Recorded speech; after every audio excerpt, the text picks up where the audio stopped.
Hello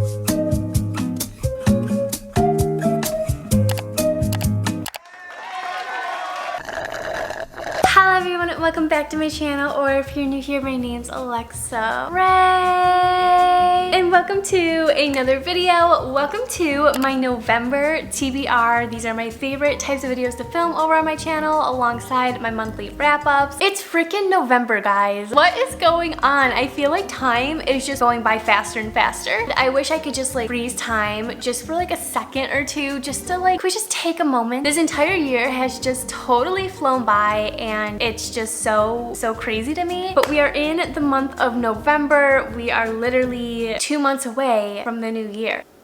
That is so crazy to me. But anyways, welcome to my November TBR. In today's video, I'm going to be going through all the books I am hoping to read this November. At this point in my channel, I feel like it's safe to say that my TBR videos are definitely suggestion videos. I don't get through every book I put on my TBR. I just prefer to make bigger TBRs because it just motivates me to read more books throughout the month. Just want to put that out there because I feel like people are thinking that I'm actually reading like 15 to 20 books every month, and that's like just not the case. But I am super excited to share with you guys all the books I have planned for this November, this upcoming holiday season. It's technically still fall, so I have a lot of fall reads in today's TBR, but we are preparing to jump into the holidays, the holiday season. But yeah, I'm going to stop rambling because I typically ramble on and on about books, but I have some amazing books to share with you guys today. So without further ado, let's jump in to my November TBR. But first, a word from our sponsor. Before we jump in to my November TBR, I just want to take a moment to thank the sponsor of today's video, which is Book of the Month. If you're not familiar, Book of the Month is a super popular and fast-growing online book service for readers. You guys have probably heard me talk about them a gazillion times over here on my channel, mainly because I am freaking obsessed with Book of the Month. Their main mission is to help promote new and emerging authors and help readers find books they love. How it works is their team vets hundreds of books each month and gives readers their choice from a curated selection of new and early release titles, so you can spend more time reading and less time researching. Book of the Month is also risk-free, so you can skip any month, anytime, and you won't be charged. Plus, they have the best price for new release hardcover fiction, and you guys can get your first book for just $9.99 using the code CHILL. You're a part of Book of the Month. They send you this cute little package every single month, and inside this adorable blue box is your book pick. Book of the Month also always sends you an adorable bookmark with an adorable little quote on it. This month's bookmark says, "If you were a book, you'd be a classic." Stop!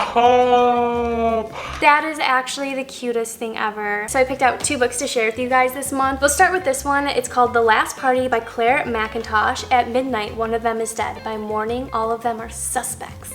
I know spooky season is over, but your girl is still trying to branch out, still trying to get into that thriller mystery genre. The second book I picked up is Bloom Marked, and it's by Tracy Dion. I have actually heard a lot about this series, and I'm like really excited to start it. This is a young adult fantasy read. Don't forget, you guys can get your first book for just $9.99 using the code CHILL at checkout. Thank you so much to Book of the Month for sponsoring today's video. Without further ado, let's get into my November TBR.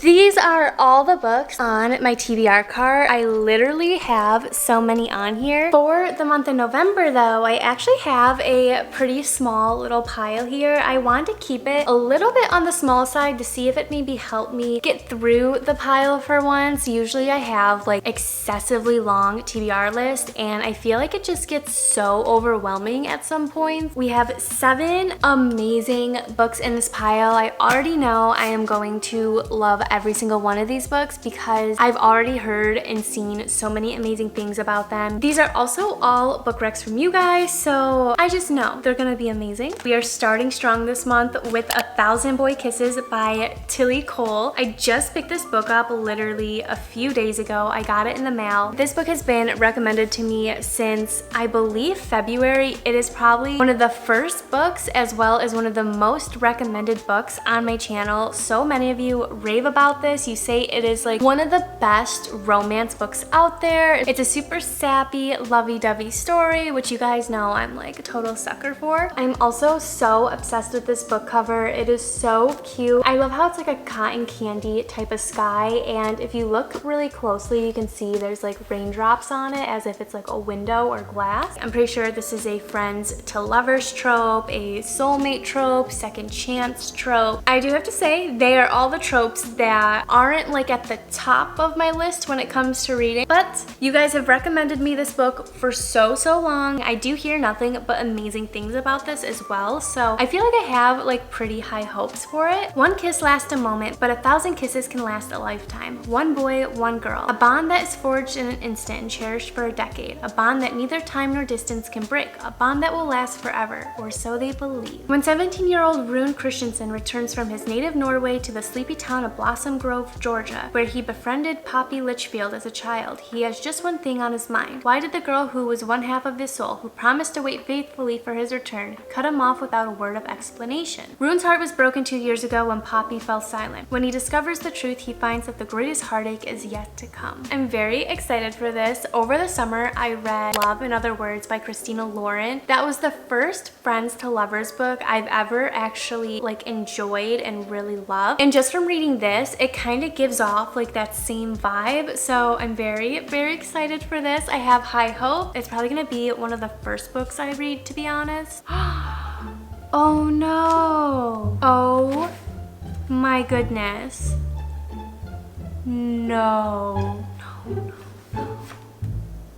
I was just flipping through this book and it looks like page 172 and onward has a line going through every single page. I don't know what we are going to do about that. That is so bizarre. I've just never seen anything like that. I will have to figure that out because I don't think it's going to be readable if it's like that, because there's some words that are just completely missing. I will have to figure that out. Moving on, we have Addicted to You by Krista and Becca Ritchie. This is another highly recommended book on my channel, and it's been recommended to me just as long as 1,000 Boy Kisses has. So many of you have raved about this book, and it's crazy because it's another friends to lovers book. So apparently the friends to lovers trope is where it's at because people rave about these two books. So Addicted to You by Krista and Becca Ritchie, two best friends, liars, lovers, addicts, one epic love story. I have to say, when I was looking into this book online, it didn't seem like the type of love story I would typically be into, just because it is about two people who have addictions to things, and I've just never read anything like that. So I'm always seeing TikToks about this book couple, about this series in general, so I have pretty high hopes for this one. She's addicted to sex, he's addicted to booze. The only way out is rock bottom. No one would suspect shy Lily Calloway's biggest secret. While everyone is dancing at college bars, Lily stays in the bathroom to get laid. Her compulsion leads her to one-night stands, steamy hookups, and events she shamefully regrets. The only person who knows her secret happens to have one of his own. Lauren Hale's best friend is his bottle of bourbon. Lily comes a close second. For 3 years, they pretended to be in a real relationship, hiding their addictions from their families. They've mastered the art of concealing flasks and random guys who filter in and out of their apartment. But as they sink beneath the weight of their addictions, they cling harder to their destructive relationship and wonder if a life together, for real, is better than a lie. Strangers and family begin to infiltrate their guarded lives, and with new challenges, they realize they may not be addicted to just alcohol and sex. Their real vice may be each other. Very high hopes for this. Again, I've never really read anything like this. This definitely has my attention because the story just seems so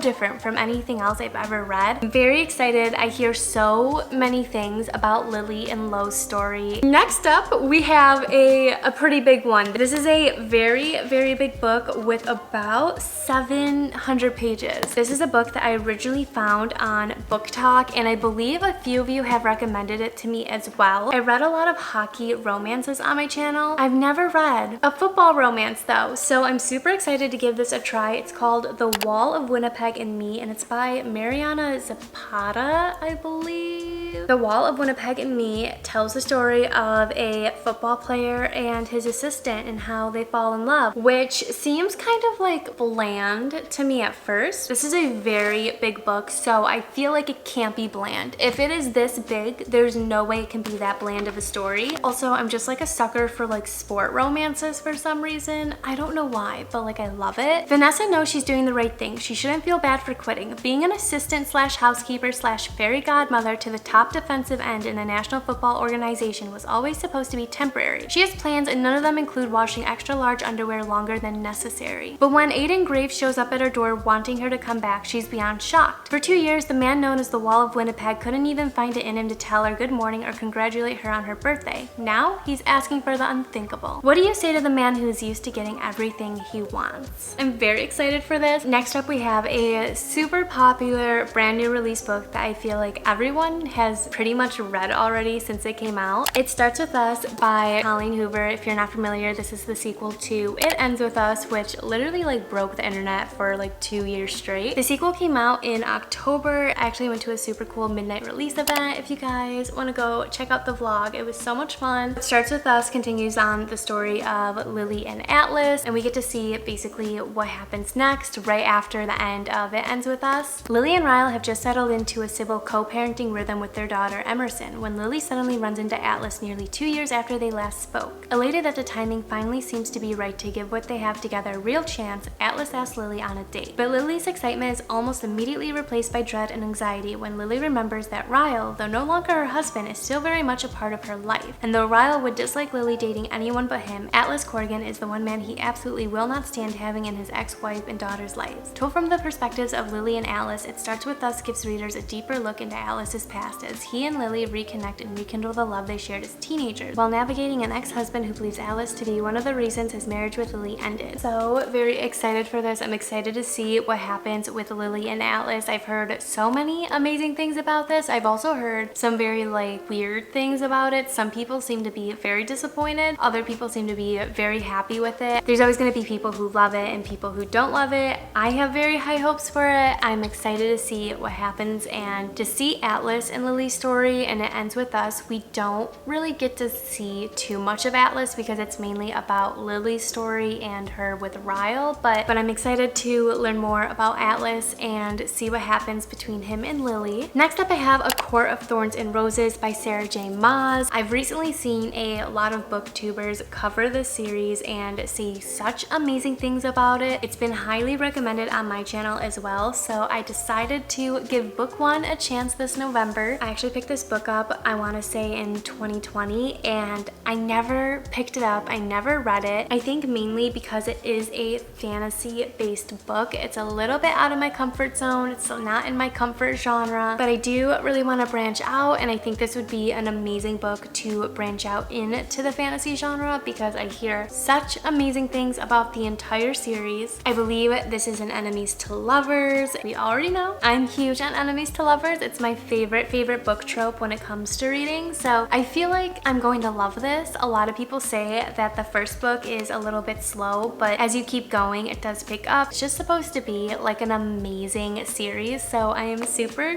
excited to give this a try. I feel like this is the perfect time to start this series now that we're going into like the colder months and stuff. Next up, we have The Fine Print by Lauren Asher. This book and book two, which is Terms and Conditions, I literally see them everywhere, like all over Book Talk. People rave about this series. It is a part of the Dreamland Billionaire series, and this is 1 out of 2. I believe a third book is on its way. It's by Lauren Asher, who is also the author of the Dirty Air series, which I also have on my TBR. Rowan, I'm in the business of creating fairy tales, theme parks, production companies, 5-star hotels. Everything could be all mine if I renovated Dreamland. My initial idea of hiring Zara was good in theory, but then I kissed her. Things spiraled out of control once I texted her using an alias. By the time I realized where I went wrong, it was too late. People like me don't get happy endings, not when we're destined to ruin them. Zara, after submitting a drunk proposal criticizing Dreamland's most expensive ride, I should have been fired. Instead, Rowan Kane offered me a dream job. The catch, I had to work for the most difficult boss I'd ever met. Rowan was rude and completely off limits, but my heart didn't care, at least not until I discovered his secret. It was time to teach the billionaire that money couldn't fix everything, especially not us. I have very high hopes for this book, as well as book 2, which is Terms and Conditions. I had someone comment the other day saying that this kind of gives off like Disney World vibes, which I thought was kind of cool to like compare it to. The last book I have on my November TBR is a book that I feel like I've been talking about so much lately. I'm so excited to start this series. It's a Never After novel, and it is the first book. It's called Hooked. It's by Emily McIntyre. This series just seems so freaking cool. It's such a cool idea, concept. I've never seen anything like it. They're basically like dark romances, but they're retellings of stories that are already made. Hooked is a retelling of Captain Hook from Peter Pan, which I think is so crazy. Originally, when I saw this, I didn't know how I would feel about a romance about Captain Hook, because he's the villain in Peter Pan. That's where my love for enemies to lovers comes into play. I have very high hopes for this. A lot of people say it is like so freaking good. It's so underrated. So I'm very, very excited about this. I think this cover is so cool looking too. I love like the clock reference, because we all know Captain Hook and his clocks. Once upon a time, there was a little boy, his belly full of laughter, his life full of joy, until one day something changed, stripped his innocence away. The hole inside making space for the devil to come and play. His dreams gone forever, he grew up way too fast. An endless night of crocodiles and watches made of glass. He grew into a villain, the taste of vengeance on his tongue, craving to make his enemies pay for the misdeeds they had done. Instead, he found a darling girl and refused to let her go, for what better way to make the man pay than to steal his little shadow. This just sounds like so cool to me. It makes you feel bad for Hook in a way. It's also told from dual perspectives, so we get to hear the story from Wendy and James' point of view, which I think is really, really cool. So okay, everyone, that is all for my November TBR. I hope you enjoyed it. I hope you had fun. I hope you're able to take some books away from this video to maybe add to your own monthly TBR. I did keep my pile pretty short this month, mainly because I do really want to try and get through all of them. I feel like I could totally do it. I just have to do it. Some of the most highly recommended books on my channel are in this month's TBR, so I'm so excited, and it makes me feel even more motivated to read, because these books are books that you guys have literally been raving about since the beginning of my booktube. So I am very, very excited for this month's TBR. I'm definitely gonna have to figure out 1,000 Boy Kisses. I'm so upset that the pages are destroyed like that. Make sure to comment down below any of the books that you saw today that you've read already. Let me know your thoughts and opinions on them, and if you didn't see any books that you read today, and also let me know if you guys are taking away any of the books I shared today and adding them to your own TBR. I love knowing if you guys are actually reading like books I share on my channel. It's such a cool and exciting thing for me, so definitely let me know if you guys are taking away any of these books today. As always, don't forget to give this video a big thumbs up, because it really helps me out, lets me know that you like these types of videos, you like my monthly TBRs, my monthly wrap-ups, my bookstore vlogs, and all that super fun book-related content. And then of course, don't forget to subscribe down below if you'd like to see more of me, because I post every single week, and sometimes I post more than once a week, more than twice a week. Just depends on how crazy life is at the moment, but I love posting as much as possible and hanging out with you guys. But I hope you guys have a wonderful rest of your day, and I'll see you in my next video.